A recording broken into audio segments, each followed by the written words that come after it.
Ne cessez pas de vous rassembler, ne cessez pas de vous préoccuper et de vous intéresser à encourager vos frères et d'être encouragés par eux à devenir de plus semblables à Jésus. Vous avez besoin de l'Église et l'Église a besoin de vous. En termes simples, affirmez votre relation avec vos frères et sœurs. Consolidez bibliquement votre relation avec les autres croyants. Ceci est vital pour votre croissance dans la relation glorieuse avec Dieu que Jésus vous a fournie. Par sa vie, sa mort et sa résurrection. Le passage d'Hébreux 10, 25 met en avant comme point essentiel de pratiquer toutes ces choses, comme s'encourager, s'exhorter et se rassembler, le fait que ce jour vient. De quel jour parle-t-on? Du jour où notre Christ vivant reviendra sur terre. Un Christ mort ne peut revenir nulle part, mais un Christ vivant transforme toutes choses et donne un sens à notre foi et à nos vies. Dans la ville de Jérusalem, il existe un site traditionnel connu sous le nom de Saint-Sépulcre, car la tradition dit que le Seigneur y a été enterré. Pour jeter un petit coup d'œil rapide à l'intérieur de cette tombe, vous devez faire la queue pendant environ 2 heures.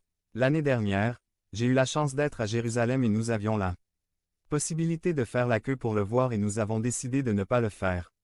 Car au final, je savais déjà ce que j'allais voir, un tombeau vide. Parce que le Christ n'est pas mort, mais est ressuscité. Et ce Christ vivant change toute chose. Un Christ mort ne peut pas revenir, mais un Christ vivant, notre Christ suprême, reviendra un jour comme roi des rois et seigneur des seigneurs, et devant lui tout genou fléchira, dans le ciel, sur la terre et en bas, chaque langue confessera que Jésus-Christ est Seigneur à la gloire de Dieu le Père. C'est pourquoi, aujourd'hui, réaffirmez votre foi, réaffirmez votre vie, réaffirmez votre conviction, car le Christ, qui a parlé à ses disciples confus et déçus sur le chemin d'Emmaüs est le même qui règne aujourd'hui et pour toujours, et que nos cœurs brûlent lorsque nous entendons sa parole et suivons sa direction jusqu'au jour où nous le verrons face à face, venant consommer son royaume. Parce qu'un Christ mort ne sert à rien, mais un Christ vivant transforme toutes choses. Devenez membre de la chaîne et soyez un instrument de la parole de Dieu. Ne manquez pas cette opportunité d'avoir un impact sur des vies. Cliquez maintenant sur le lien dans la description et aidez-nous à diffuser la parole de Dieu. Baptême, par Josué Martinez. Résumé. Faut-il se faire baptiser par immersion ou par coulée? Seuls les adultes devraient-ils être baptisés? À quoi sert le baptême? Baptême. Dieu a voulu se créer miraculeusement, par sa puissance, un peuple à travers Abraham, et a conclu une alliance éternelle avec Abraham et ses descendants. La circoncision était le sceau pour dire à Abraham, cette alliance est ferme pour toujours c'est enregistré dans Gen 12 et 17. Dans l'Ancien Testament, les sceaux de l'alliance étaient la circoncision. Et la Pâque et maintenant ils sont le baptême et la scène du monsieur. Dans quelques minutes je vais le baptiser, je vais lui verser de l'eau sur la tête. Nos frères baptistes et pétécotistes disent que comme ça, nous ne sommes pas baptisés. Que la seule manière correcte de baptiser est par immersion parce que le mot baptiso signifie immersion et ils ont raison, cela signifie, mais cela signifie aussi teindre, tremper et asperger et oui, nous sommes bien baptisés comme nous faisons. Le baptême et la nouvelle forme de circoncision les deux sont appliqués extérieurement, mais symbolisent ce que Dieu a déjà fait à l'intérieur du croyant. Col 2. 8 à 15 Prenez garde que personne ne vous séduise par la philosophie et par de vaines tromperies. Selon les traditions des hommes, selon les principes du monde, et non selon Christ, car en lui habite corporellement la plénitude de la divinité, et vous êtes complet en lui, qui est le chef de toute principauté et de toute puissance. En lui, vous avez aussi été circoncis d'une circoncision faite sans les mains, en dépouillant le corps pécheur de la chair, par la circoncision de Christ, enterré avec lui dans le baptême, dans lequel vous avez également été ressuscité avec lui, par la foi en la puissance de Dieu qui l'a ressuscité des morts. Et vous, étant morts dans vos péchés et par l'incirconcision de votre chair, il vous a rendu la vie. Avec lui, vous pardonnant tous les péchés, annulant le registre des ordonnances qui étaient contre nous, qui étaient contraires à nous, l'enlevant du chemin, et le clouant sur la croix, et après avoir dépouillé les principautés et les pouvoirs, il les exhiba publiquement, triomphant d'eux sur la croix. 469. Le baptême n'est pas quelque chose qui est apparu dans le Nouveau Testament, il a été pratiqué dans l'acte comme un rituel de purification et parfois du sang était utilisé et d'autres fois de l'eau était utilisée. Regardons le baptême de sang qui symbolisait bien sûr le sang de l'agneau de Dieu qui enlève le péché du monde. Ex 24. 8 Alors Moïse prit le sang et l'aspergea sur le peuple, et dit, voici le sang de l'alliance que le Seigneur a conclu avec vous. Il est intéressant de noter que Jésus-Christ a utilisé ce verset lorsqu'il a institué le sacrement de la scène avec un petit mais variation significative. Écoutez.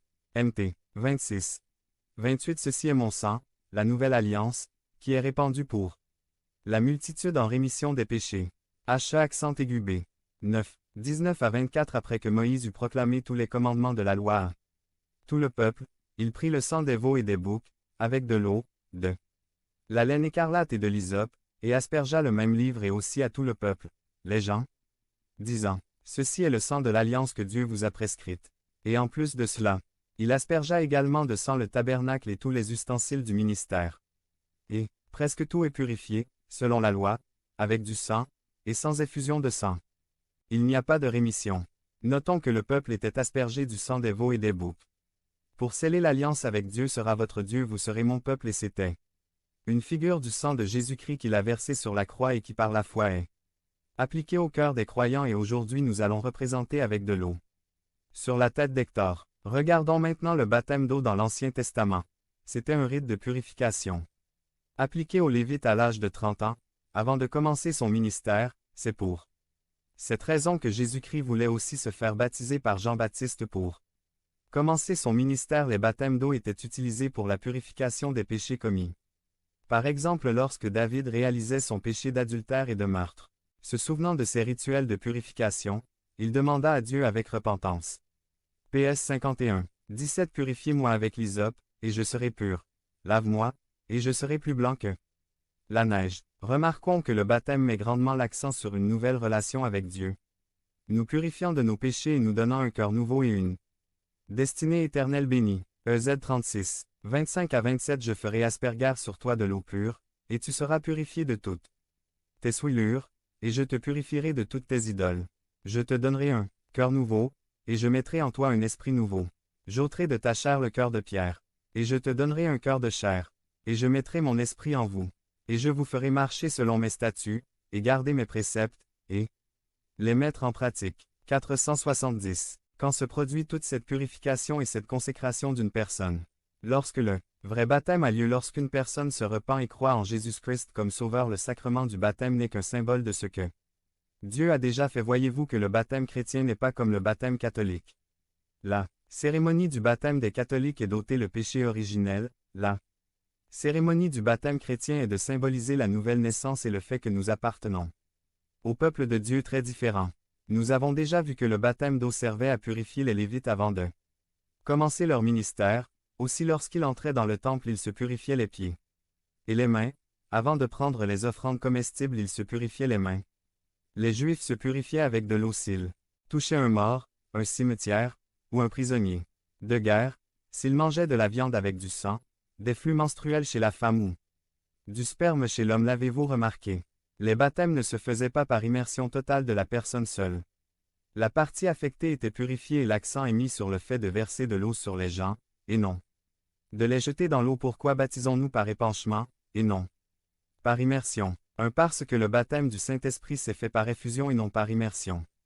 Point. Acte 1. 5 Car Jean a certainement baptisé d'eau, mais vous serez baptisés du Saint-Esprit dans peu de jours. 2 Les baptêmes relatés dans le Nouveau Testament n'auraient pas pu avoir lieu par immersion mais par versement ou aspersion. Le baptême de Jésus-Christ. Mt. 3. 16 Jésus, après avoir été baptisé, sortit aussitôt de l'eau. Ce verset n'a pas pour but d'enseigner la manière de baptiser ceux qui insistent sur le fait que le baptême se fait par immersion.